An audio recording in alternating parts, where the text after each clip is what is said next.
Sean bienvenidos. Hoy se abre el telón para analizar un mecanismo de 4 barras. El nombre de mecanismo de 4 barras se debe a que posee 4 eslabones, tal y como se muestran los números en la figura. El primer eslabón es el que se encuentra fijo, desde el punto O hasta el punto C. El segundo eslabón es el de color azul. El tercer eslabón es el de color verde. Y el eslabón 4 es el de color celeste. El ejercicio pide determinar los ángulos θ3, θ4, la velocidad y aceleración de los puntos A y B, así como la velocidad angular y aceleración angular de los eslabones 3 y 4. Es decir, se va a realizar un análisis completo del mecanismo.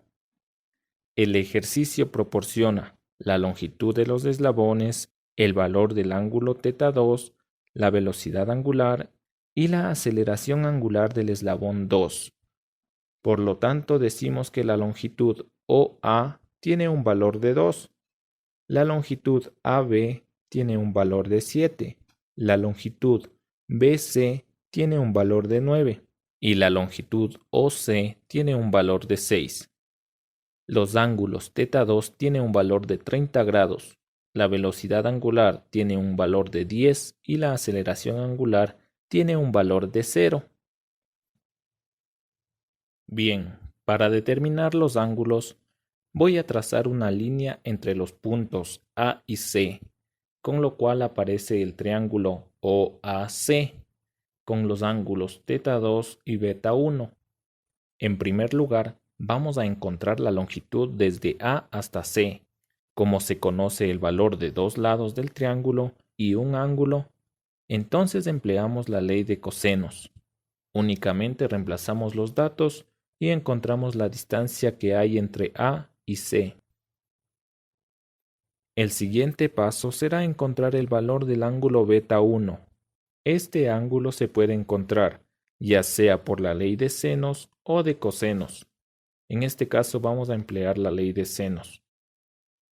A continuación reemplazamos los datos y despejamos el valor del ángulo β1.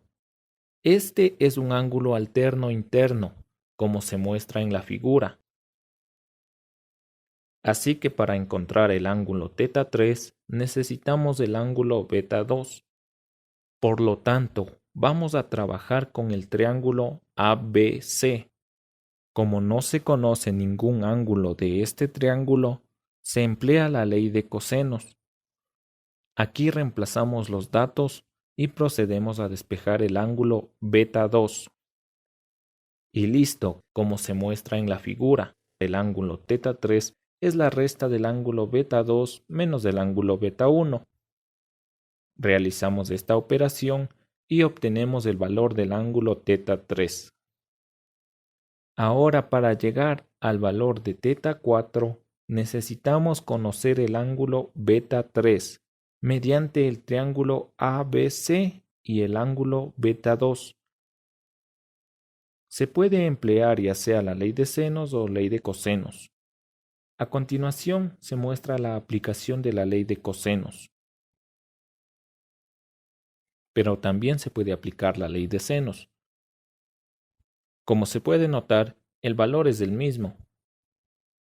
Por lo tanto, el ángulo θ4 es igual a 180 grados menos el ángulo β1 y β3.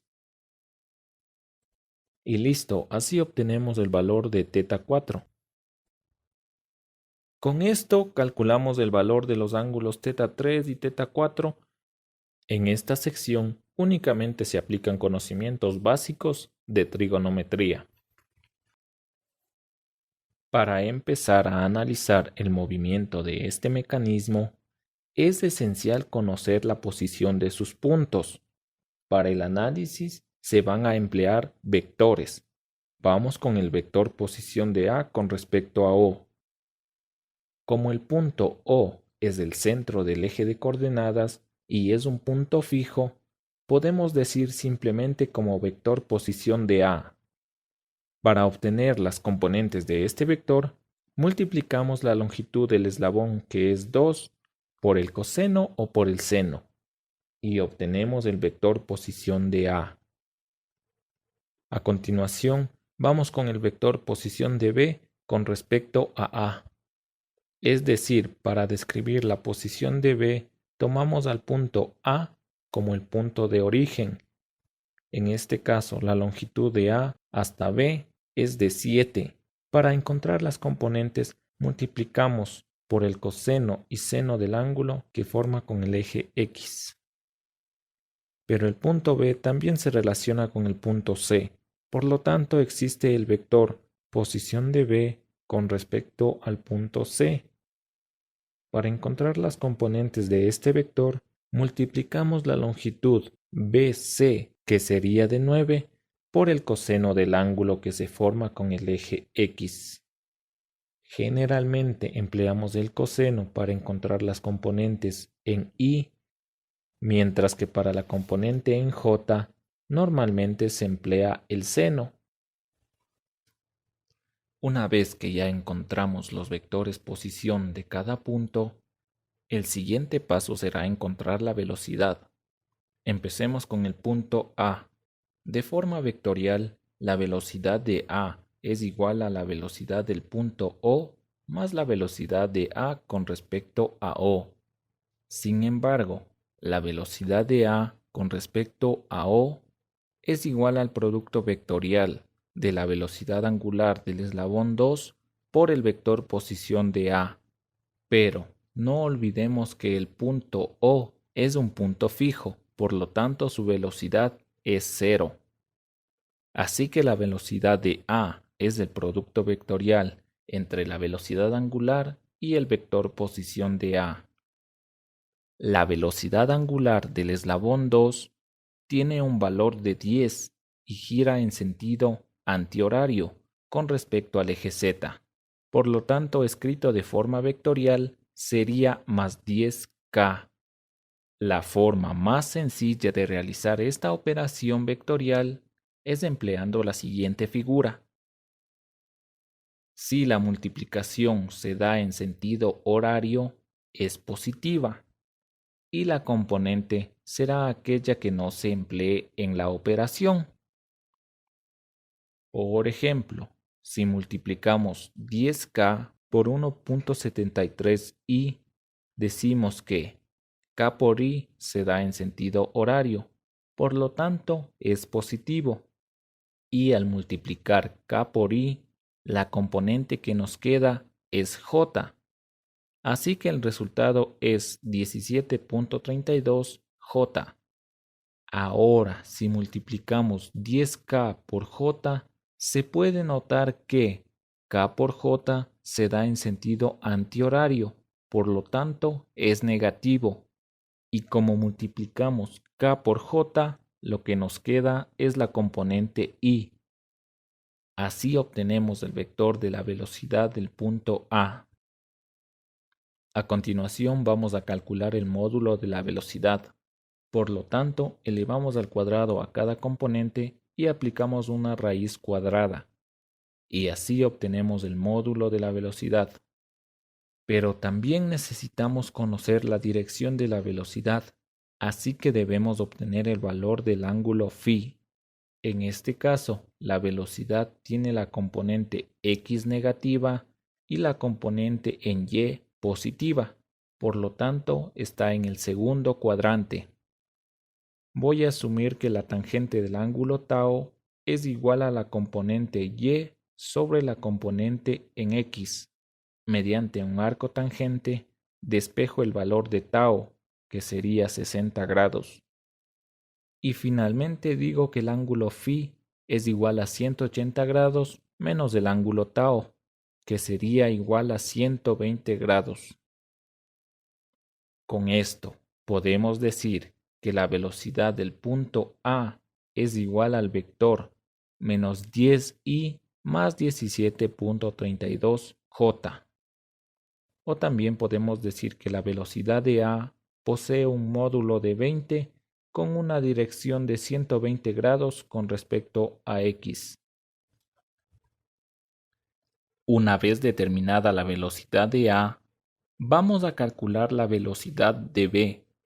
Si nos ubicamos en el eslabón 2, decimos que B se mueve con respecto al punto A.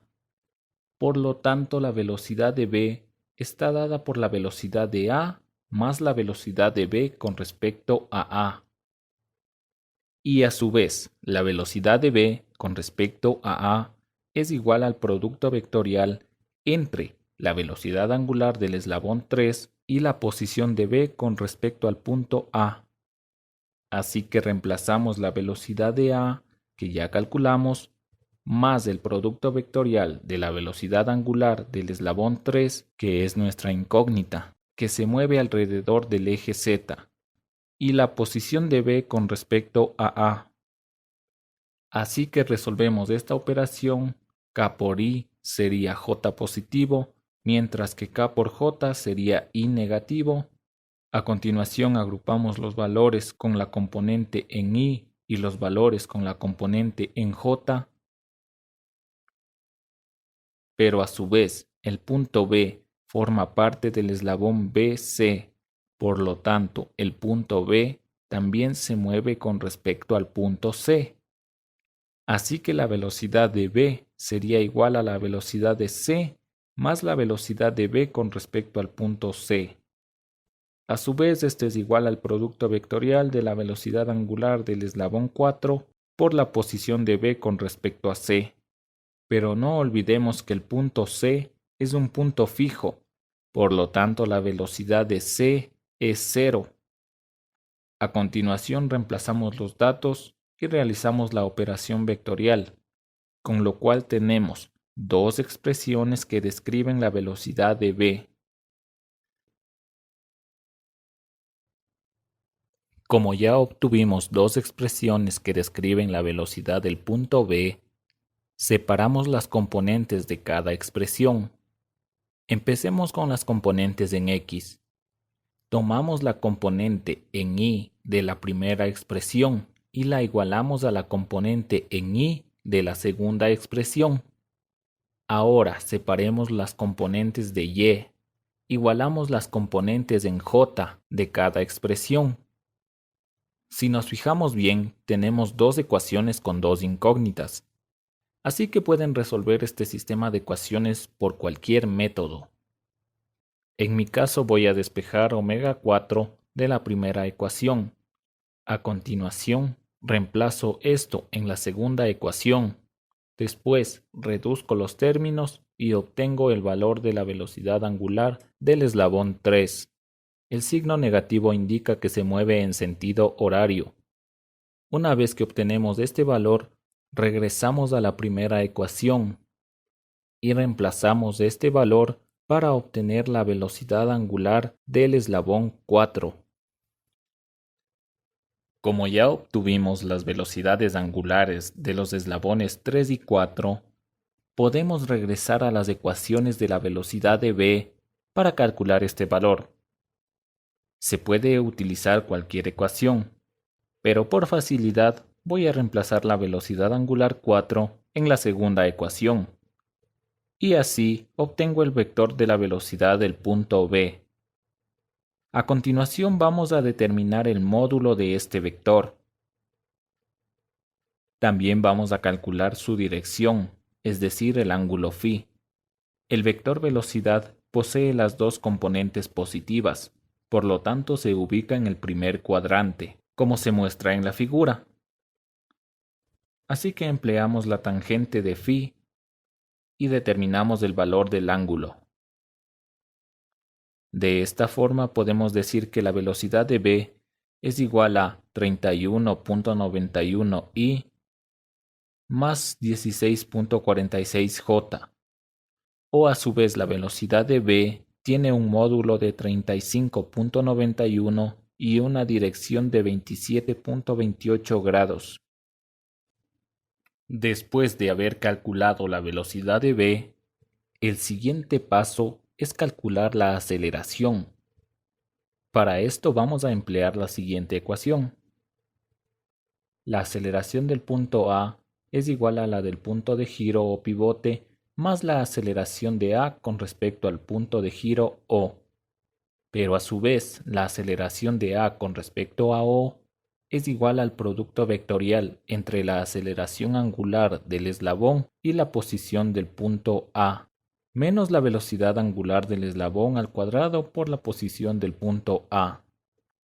Así que reemplazamos los datos y procedemos a calcular. En este caso, el punto O es fijo, por lo tanto la aceleración de O es 0. Y como dato del ejercicio tenemos que la aceleración angular es 0. El vector aceleración de A es igual a menos 173.2 y menos 100j. A continuación vamos a calcular el módulo de este vector. Este vector posee sus dos componentes negativas, por lo tanto se ubica en el tercer cuadrante. El primer paso será conocer el valor del ángulo tau. Aplicando la tangente procedo a despejar el ángulo tau. Como se puede apreciar en el gráfico, el ángulo phi es igual al ángulo tau más 180 grados. El vector aceleración de A es igual a menos 173.2 y menos 100j, o a su vez posee un módulo de 200 con una dirección de 210 grados.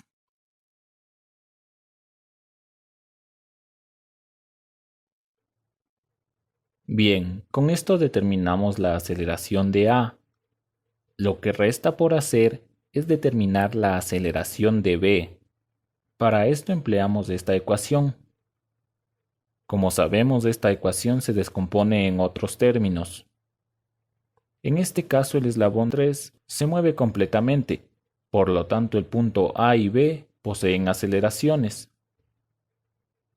Reemplazando los datos en la ecuación, tenemos la ecuación de la aceleración de A, que ya calculamos, más el producto vectorial entre la aceleración angular, que es una incógnita, y la posición de B con respecto a A, menos la velocidad angular del eslabón 3 al cuadrado por la posición de B con respecto al punto A. Así que procedemos a realizar las respectivas operaciones vectoriales y finalmente agrupamos los términos tanto de I como de J.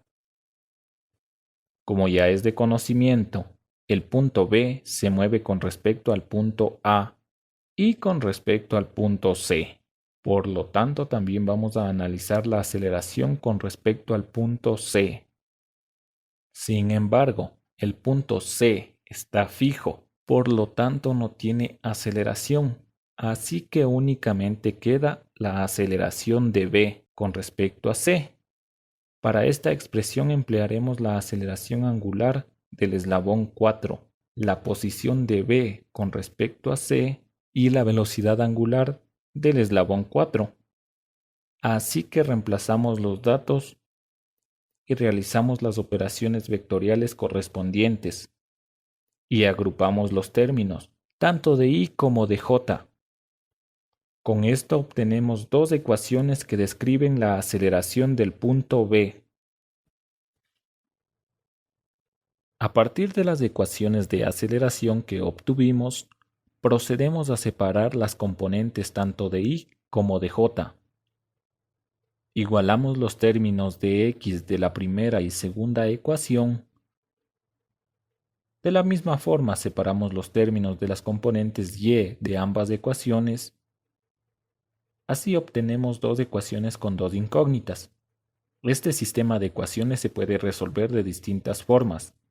En este caso, voy a despejar alfa 4 de la primera ecuación y la voy a reemplazar en la segunda ecuación. De esta forma, reduzco la expresión y obtengo el valor de la aceleración angular del eslabón 3. Con esta aceleración, regreso a la primera ecuación para reemplazar este valor y así obtener el valor de la aceleración angular del eslabón 4.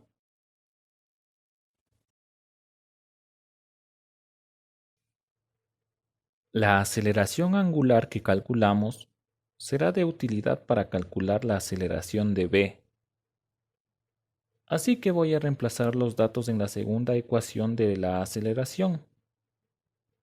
Con esto obtengo el vector aceleración de B. A continuación calculamos el módulo de este vector. Y finalmente, calculamos la dirección del vector. Para esto, ubicamos el vector en su respectivo cuadrante. En este caso, el vector posee las dos componentes negativas, por lo tanto se ubica en el tercer cuadrante. En primer lugar, determinamos el valor de tau a través de la tangente y despejamos el valor del ángulo tau. Como se puede apreciar en la figura, el valor de phi es igual a 180 grados más el ángulo tau, con lo cual obtenemos la dirección del vector. Y ya para terminar, decimos que la aceleración de v es igual a menos 362.5i menos 348.2 j. O dicho de otra forma, el vector aceleración de v posee un módulo de 502.64 y una dirección de 223.85 grados. Ok, ya para concluir, vamos a resumir todos los pasos que se ha seguido en este ejercicio. En primer lugar, se tiene un mecanismo de 4 barras. Como datos, conocemos la longitud de cada eslabón y la posición angular, velocidad angular y aceleración angular del eslabón 2. Así que mediante trigonometría, calculamos los ángulos θ3 y θ4 de los eslabones 3 y 4. Una vez que obtenemos estos ángulos, determinamos el vector posición de cada punto a analizar. Después empezamos a analizar la velocidad del eslabón 2. Obtuvimos el vector de la velocidad, el módulo y su dirección. Después analizamos la velocidad del eslabón 3 y encontramos dos ecuaciones que describen la velocidad del punto B. Aquí se formó un sistema de ecuaciones que permitió calcular el valor de la velocidad angular del eslabón 3 y 4. Con estos valores que obtuvimos, regresamos a la ecuación de la velocidad del punto B y calculamos el vector velocidad de B, su módulo y dirección. Después de esto, continuamos con la aceleración. Empezamos calculando el vector de la aceleración de A con su respectivo módulo y dirección. Cuando continuamos analizando la aceleración del punto B, aparecieron dos ecuaciones para la aceleración del punto B. Esto generó un sistema de ecuaciones con dos incógnitas, que nos permitió calcular la aceleración angular del eslabón 3 y 4. Estas aceleraciones angulares permitieron calcular el vector de la aceleración en el punto B con su respectivo módulo y dirección. Y ahí lo tienen, un análisis completo de este tipo de mecanismo. A continuación pueden observar el movimiento de este mecanismo y ahí lo tienen, la parte que su profe no les explicó.